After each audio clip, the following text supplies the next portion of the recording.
খৰিচা আপোনালোকৰ যদিহে ৰাখি থয় তেতিয়াহ'লে ক'লা পৰি যায় নেকি বা বেয়া হৈ পেলাই পোক আহি যায় নেকি? যদিহে তেনেকুৱা হয় আজি মোৰ ভিডিঅ'টোৰ জৰিয়তে এই পদ্ধতি আপোনালোকে ট্ৰাই কৰিব পাৰে।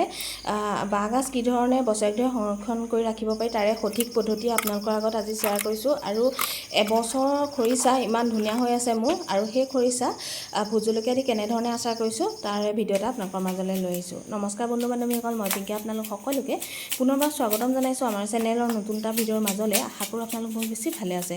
ভিডিঅ'টোৰ আৰম্ভণিতে আপোনালোকে দেখিলেই মই আজি বনাম বুলি ভাবিছোঁ খৰিচা আচাৰ, আৰু লগতে বাঁহগাজ কি ধৰণে সঠিক পদ্ধতিত ৰাখিব পাৰি তাৰে ভিডিঅ' এটা আপোনালোকৰ মাজলৈ লৈ আহিছোঁ।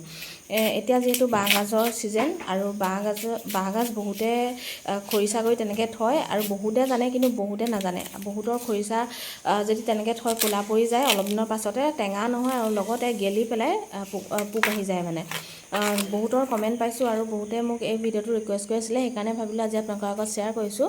এইফালে মই বাঁহগাজ দুটা লৈছোঁ মাত্ৰ, কাৰণ মই বাঁহগাজ কমেও 10 কেজিমান এইবছৰ বনালোঁ, কিন্তু তাৰে দুটামান থৈ দিছিলোঁ আপোনালোকৰ মাজত এই ভিডিঅ'টো শ্বেয়াৰ কৰিম বুলি ভাবিলোঁ। যিহেতু মই আচাৰ হওক পিঠা পনা হওক এইবিলাকৰ অৰ্ডাৰ লৈ থাকোঁ, সেইকাৰণে খৰিচাৰ আচাৰ এইবাৰ মই বহুতখিনিয়ে বনালোঁ, বহুতখিনি বিক্ৰী কৰিলোঁ। তথাপিতো অলপমান এতিয়া আজি আপোনালোকৰ আগত শ্বেয়াৰ কৰিব খুজিছোঁ বনাই পেলাই।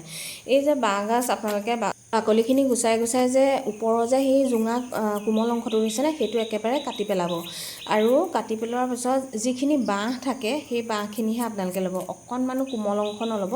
বহুতে এইটো ভুল কৰে যে ওপৰৰ সেই কোমল অংশখিনিও মানে পিচি দিয়ে লগতে, আৰু সেইখিনি নিপিচিলেও কিন্তু অলপমান কোমল অংশ থাকি যায়, সেই কোমল অংশখিনি তেওঁলোকে নেপেলাই মানে পিচি দিয়ে লগতে। আৰু থোৱা পদ্ধতিটো বাৰু অকণমান বেলেগ, সেইখিনিও মই আপোনালোকৰ লগত শ্বেয়াৰ কৰিম। এতিয়া মই দেখিছেনে এই বাঁহগাজটো যে গুচাই আছোঁ, এই ওপৰৰ এই একদম কোমল অংশ সম্পূৰ্ণৰূপে কাটি দিলোঁ, আৰু গোটেইটো বাঁহেই ৰাখিছোঁ দেখিছেনে, অকণমানো কোমল অংশ নাই। আৰু এই ধৰণেই মানে ৰাখিব লাগিব, নহ'লে কিন্তু বাঁহগাজখিনি বা খৰিচাখিনি কেতিয়াও ভালে ৰাখিব নোৱাৰে। সেইধৰণে মই এটা গুচাই ল'লোঁ, আৰু এটা মই এইধৰণে গুচাই লৈছোঁ। আৰু আপোনালোকক আজি মই দেখাম ইবছৰৰ খৰিচা কি ধুনীয়া হৈ আছে, অকণমানো বেয়া হোৱা নাই। কাৰণ মই ইবছৰো 10 কেজিয়ে বনাইছিলোঁ, এতিয়া মাত্ৰ 2 কেজিমানহে বাকী আছেগৈ, আৰু সেই এইবাৰো 10 কেজিয়ে বনাইছোঁ আৰু থৈ দিছোঁ। আপোনালোকক মাত্ৰ দুটা গাজ মই থৈ দিছিলোঁ আপোনালোকক দেখাবৰ কাৰণে। এইফালে দুটা গাজ এয়া মই খুব ধুনীয়াকৈ গুচাই ল'লোঁ, আৰু এতিয়া মই এখন ৰুকনি লৈছোঁ। ৰুকনিৰ সেই মই ডাঙৰ ছাইডটো লৈছোঁ, কাৰণ মই যিহেতু আচাৰ বনাই বিক্ৰী কৰোঁ খৰিচা, সেইকাৰণে যদিহে একেবাৰে মিহি ছাইডটো লওঁ তেতিয়াহ'লে একেবাৰে পানী হৈ যায় খৰিচাখিনি, আৰু আচাৰ খাবলৈ ইমান বেছি ভাল নহয়। সেইকাৰণে বহুতে মানে ক'লে যে ৰুকিলে অকণমান ডাঙৰ হৈ থাকিলে আচাৰটো খাই ভাল লাগে, সেইকাৰণে মই সেই ধৰণেই বনাবলৈ ল'লোঁ। এতিয়া মই ৰুকনি সেই ডাঙৰ ছাইডটোৱে খুব ধুনীয়াকৈ মই ৰুকি লৈছোঁ, আৰু এবাৰ এই ধৰণে মাৰিলেই হৈ যায়, তেতিয়া এডালকৈ খুব ধুনীয়া দীঘলকৈ পৰি যায় তললৈ। মই আপোনালোকক হাতেৰে লৈ পেলাই অকণমান দেখাম বাৰু। ইয়াত দেখিছেনে, যদিহে একেবাৰে তলৰ অংশটো পূৰা সম্পূৰ্ণ টান থাকে তেতিয়াহ'লে কটাৰীয়েও কুটি দিব পাৰে। আৰু বহুতে এই বাঁহগাজটো চকলকৈ তেনেধৰণেও থয়, তেনেকৈও আপোনালোকে থ'ব পাৰে, কোনো কথা নাই। কিন্তু মই যিহেতু আচাৰ বনাওঁ সেইকাৰণে মই এই ধৰণে ৰুকি পেলাই থৈ দিছোঁ।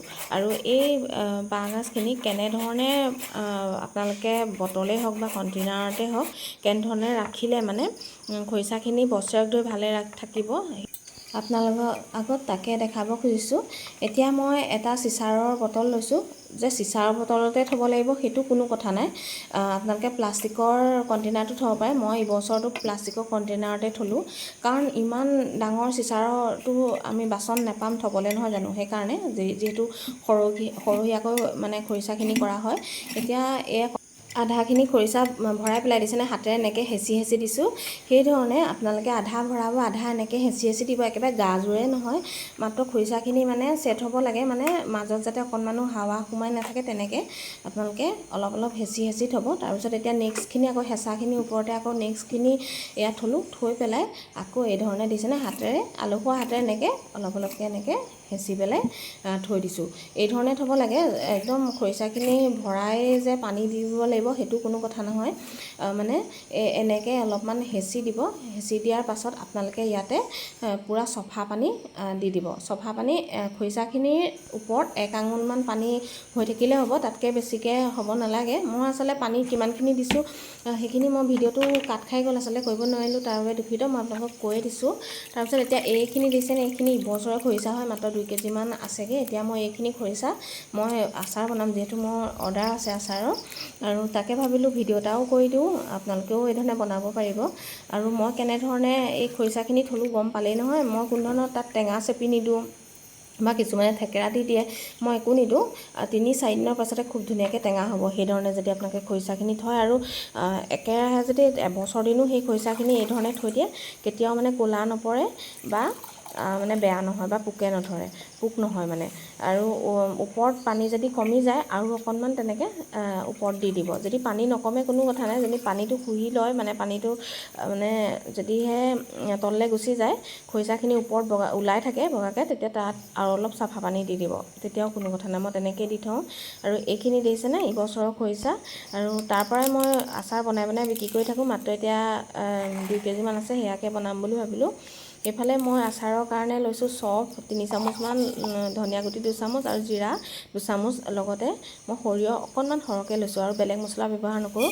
অৱশ্যে আপোনালোকে এই খৰিচা আচাৰটোত মছলা ব্যৱহাৰ নকৰোঁ বুলি ক'লেও ব্যৱহাৰ নকৰিব পাৰে, কিন্তু যিহেতু খৰিচা আচাৰ হিচাপে বনাইছোঁ, সেইকাৰণে মই অকণমান মছলা ব্যৱহাৰ কৰোঁ। আৰু এই ধৰণে বনালে খুব বেছি ভাল লাগে, আৰু লগতে খায়ো ভাল লাগে, গোন্ধটোও ভাল লাগে। আৰু এইখিনি মই ভাজি লৈছোঁ, আৰু সেই মছলাখিনি ভাজি হোৱাৰ পিছত মই শেষত সৰিয়হ দিছোঁ, যিহেতু সৰিয়হ ভাজিবলৈ বেছি সময় নালাগে। আৰু এতিয়া মই সৰিয়হখিনি দিয়াৰ পাছতে অকণমান সময় লৰালোঁ, তাৰপিছত এতিয়া নমাই থৈছোঁ ঠাণ্ডা হ'বৰ কাৰণে পিছ খাবলৈ। আৰু মই এই খৰিচা আচাৰটোত সদায় তেল গৰম কৰি দিওঁ, গৰম কৰি ঠাণ্ডা কৰি পেলাই এই আচাৰত ব্যৱহাৰ কৰোঁ, তেতিয়া খৰিচা আচাৰটো খাবলৈ বহুত বেছি ভাল হয়। বহুতে কেঁচা তেলো ব্যৱহাৰ কৰে, কেঁচা তেলো আপোনালোকে ব্যৱহাৰ কৰিব পাৰে, কিন্তু কেঁচা তেল ব্যৱহাৰ কৰিলে যেনিবা আপোনালোকৰ খৰিচা আচাৰটোত 2-3 দিনৰ পাছতহে, ৰ'দত দিয়াৰ পাছতহে খাব পাৰিব। কিন্তু এই কেঁচা তেল আপোনালোকে পকা তেল যদি এইধৰণে মোৰ দৰে ব্যৱহাৰ কৰি পেলাই খৰিচা আচাৰটো বনায়, তেতিয়াহ'লে আপোনালোকে এই খৰিচা আচাৰটো এদিনৰ পাছতে খাব পাৰিব। এতিয়া এয়া মই ভোট জলকীয়া লৈছোঁ। ভোট জলকীয়া অৱশ্যে গোটেইখিনি নিদিওঁ বাৰু, বহুত বেছি জ্বলা হ'ব। যিমানখিনি প্ৰয়োজন হয় সিমানখিনি দি ল'ম। এই ভোট জলকীয়াখিনি খুব ধুনীয়াকৈ ধুই পেলাই অলপমান ফেনৰ তলত দিছিলোঁ, কিন্তু মই ৰ'দত শুকুৱাই লোৱা নহয়। কিন্তু এই ধৰণে দিলেও কেতিয়াও বেয়া নহয়, মই এই ধৰণে ব্যৱহাৰ কৰি থাকোঁ ভোট জলকীয়া। বা আপোনালোকৰ ভোট জলকীয়া আচাৰ থাকিলে ভোট জলকীয়া আচাৰো ইয়াতে ব্যৱহাৰ কৰিব পাৰে। এতিয়া মই ভোট জলকীয়াখিনি গোটেইখিনি এইধৰণে কাটি ল'ম। আপোনালোকে বাৰু এইবাৰ খৰিচা আচাৰ বনালেনে, বা খৰিচা আপোনালোকে বছৰেকৰ কাৰণে থ'লেনে? যদিহে আপোনালোকৰ বেয়া হৈ যায়, এই পদ্ধতিটো আপোনালোকে ব্যৱহাৰ কৰিব, কেতিয়াও বেয়া নহয়। আৰু এতিয়া মই এই ভোট জলকীয়াখিনি কাটি ল'লোঁ। কাটি লোৱাৰ পাছত এতিয়া এই তেলখিনিও খুব ধুনীয়াকৈ গৰম হৈ গ'ল। এতিয়া তেলখিনি কিন্তু এই খৰিচা আচাৰ ব্যৱহাৰ কৰিবৰ কাৰণে সম্পূৰ্ণৰূপে ঠাণ্ডা হ'ব লাগিব। আৰু এইফালে মোৰ ভোট জলকীয়াখিনি দিছেনে কাটি ল'লোঁ। কাটি লোৱাৰ পাছত এতিয়া এই মছলাখিনিও ঠাণ্ডা হৈ গ'ল। ঠাণ্ডা হৈ যোৱাৰ পিছত এইখিনিও পিচি আনিম এতিয়া। আৰু এয়া জলকীয়াখিনি প্ৰথমতে মই মিলাই ল'লোঁ মছলাখিনি দিয়াৰ আগতে, তাৰপিছত এতিয়া মই মছলাখিনি পিচি আনিম।